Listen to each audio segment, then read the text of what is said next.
السلام علیکم اسٹوڈنٹس، جیسا کہ آپ لوگ جانتے ہیں کہ کرونا وائرس کی وجہ سے آپ لوگوں کی پڑھائی کا بہت زیادہ حرج ہوا ہے، اس لیے Mornington grammar high school نے آپ کے لیے آن لائن کلاسز کا اہتمام کیا ہے۔ آج ہم اپنی اردو کی کتاب کا سبق نمبر 7 شروع کرتے ہیں اور اس کی ریڈنگ کریں گے۔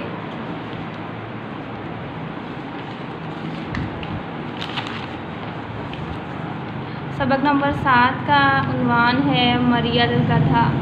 مریل کا مطلب ہوتا ہے کمزور۔ چلیے کہانی پڑھنی شروع کرتے ہیں۔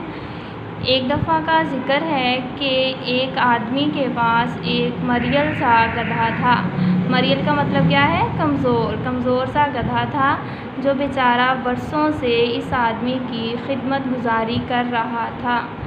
کھانے کو کچھ خاص نہ ملتا اور مشقت کا مطلب کیا ہوتا ہے؟ محنت ایسی کہ 24 گھنٹوں میں سے 20 گھنٹے مزدوری میں گزرتے۔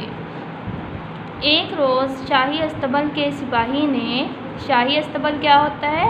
استبل کہتے ہیں گھوڑے رکھنے کی جگہ کو، اور شاہی استبل ہوتا ہے بادشاہوں کے گھوڑے رکھنے کی جگہ، ٹھیک ہے۔ شاہی استبل کے سپاہی نے اس لاغر کمزور گدھے کو دیکھا تو اسے گدھے پر بہت ترس آیا، رحم آیا۔ اس نے گدھے کے مالک سے کہا، تمہارا گدھا موت کے کنارے پر کھڑا ہے، یعنی موت کے بہت قریب ہے، اس پر رحم کرو، خوب کھلاؤ پلاؤ اور کچھ روز آرام کرنے دو۔ مالک نے نہایت ادب سے کہا، میرے آقا، میں اس گدھے کو تو تب کھلاؤں جب خود پیٹ بھر کر کھانا نصیب ہوتا ہو۔ دن رات محنت کرتا ہوں، پھر بھی میرے بال بچوں کو، یعنی میرے خاندان والوں کو، میرے بچوں کو 2 وقت کی روٹی بھی ٹھیک طرح نصیب نہیں ملتی۔ یہ سن کر سپاہی کو مزید ترس آیا اور زیادہ ترس آیا۔ اس نے ہمدردی سے کہا، میاں تم ایسا کرو کہ چند روز کے لیے اپنا گدھا میرے حوالے کر دو، یعنی میرے سپرد کر دو، میں اسے شاہی استبل میں رکھوں گا، اور جو تر و تازہ گھاس، چنے اور دانہ میرے گھوڑوں کے لیے آتا ہے، یہ گدھا اسے کھا کر کچھ دنوں میں ہی صحت مند ہو جائے گا۔ گدھے کے مالک نے سپاہی کو خوب دعائیں دیں اور اپنا کمزور اور لاغر گدھا اس کے حوالے کر دیا۔ سپاہی نے اسے لے جا کر شاہی استبل میں باندھ دیا۔ یہاں کا ماحول دیکھ کر تو گدھے کی آنکھیں کھلی کی کھلی رہ گئیں۔ وہ بہت حیران ہوا۔ کیا مطلب ہے اس کا؟ بہت زیادہ حیران ہونا۔ ہر طرف عربی اور ترک گھوڑے نہایت خوبصورت ساز و سامان کے ساتھ استبل میں بندھے کھڑے تھے۔ ساز و سامان لفظ میں دیکھیں، واو استعمال ہوا ہے لفظ، ٹھیک ہے۔ جن الفاظ میں واو آ جائے یا پھر اور آ جائے انہیں کہتے ہیں مرکب عطفی، اور واو اور لفظ اور جو ہے وہ ہوتا ہے حرف عطف، ٹھیک ہے۔ ہر گھوڑا خوبصورت اور صحت مند، حتیٰ کہ اس کی کھال ایسی چمکدار جیسے آئینہ ہو، یعنی شیشے کی طرح چمک رہی ہوتی ہے ان کی کھال۔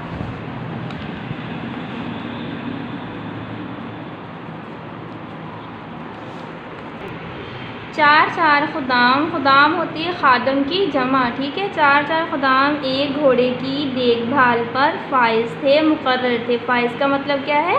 مقرر تھے، ٹھیک ہے۔ کوئی مالش کر رہا تھا، کوئی دانہ کھلا رہا تھا، کوئی کھریرا کرنے میں مشغول تھا، مصروف تھا۔ کھریرا کیا ہوتا ہے؟ خارش کرنا، جانوروں کو خارش کرنا، کھریرا کرنا، ٹھیک ہے۔ تو کوئی پیٹھ پر محبت سے تھپکیاں دیے جا رہا تھا۔ پھر گدھے نے یہ بھی غور کیا کہ گھوڑوں کے استبل نہایت صاف ستھرے تھے۔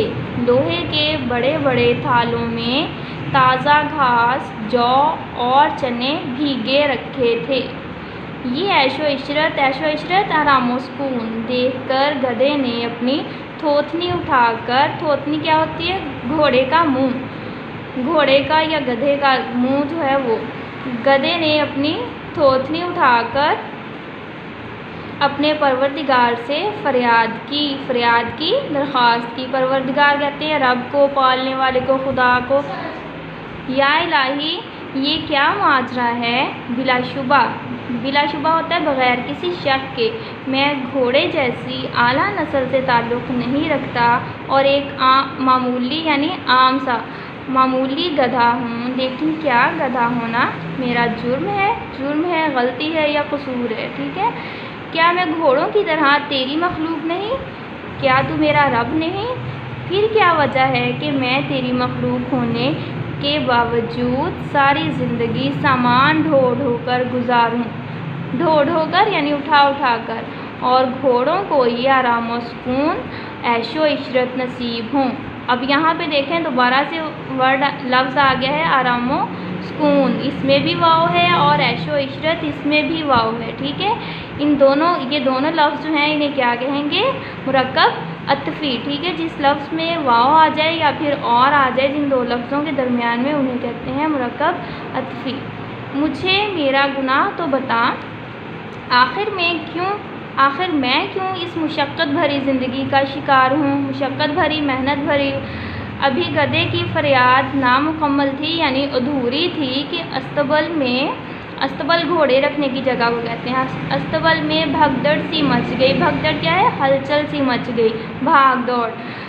گھوڑوں کے سوار دوڑے آئے، انہوں نے گھوڑوں پر زینیں کسیں اور انہیں دوڑاتے ہوئے باہر لے گئے۔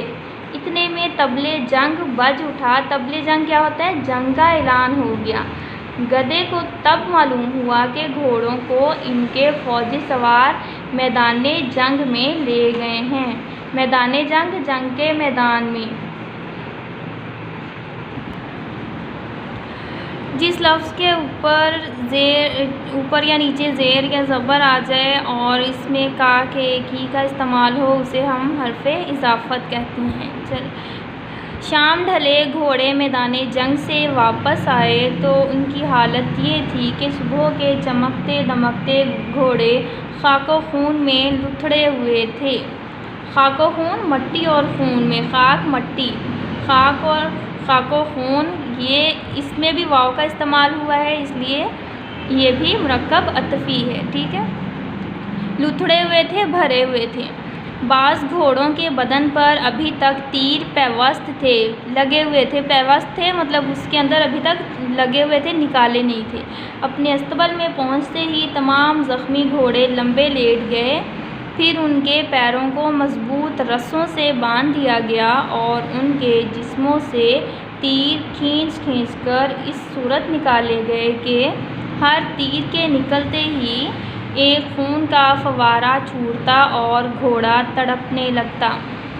جب گدھے نے دور کھڑے یہ ہیبت ناک منظر دیکھا، ہیبت ناک کا مطلب کیا ہے؟ ڈراؤنا، تو مارے خوف کے اس کی گھگی بند گئی، سانس رک گئی یا ہچکی بند گئی۔ اس نے اللہ تعالیٰ سے عرض کی کہ اے میرے مالک، مجھے معاف فرما، میں نے اپنی جہالت یعنی کم عقلی یا کم علمی یا لا علمی کے باعث تجھ سے شکوہ کیا یعنی شکایت کی، اور گستاخی کر بیٹھا یعنی بدتمیزی کر بیٹھا۔ میں اپنے گدھے ہونے پر ہی خوش ہوں، ایسی شان و شوکت کیا کرنی جس کے بعد یوں لہولہان ہونا پڑے۔ میں سامان ڈھوتے رہنے میں ہی مطمئن ہوں یعنی پرسکون ہوں۔ تو جی اسٹوڈنٹس، آج ہم نے اس سبق کی ریڈنگ کی ہے، اس میں جتنے بھی مشکل الفاظ ہیں ان کے ہم نے میننگز یعنی اس کے مطلب بھی ہم نے پڑھ لیے ہیں، سمجھ لیے ہیں۔ امید ہے آپ لوگوں کو سمجھ آ گئی ہوگی۔ آپ لوگ اس کی املا اچھے طریقے سے یاد کریں گے اور کاپی پر لکھ کر دیکھیں گے اور اس کی پریکٹس کریں گے۔ کل انشاءاللہ ہم اس کی مشق جو ہے وہ حل کریں گے۔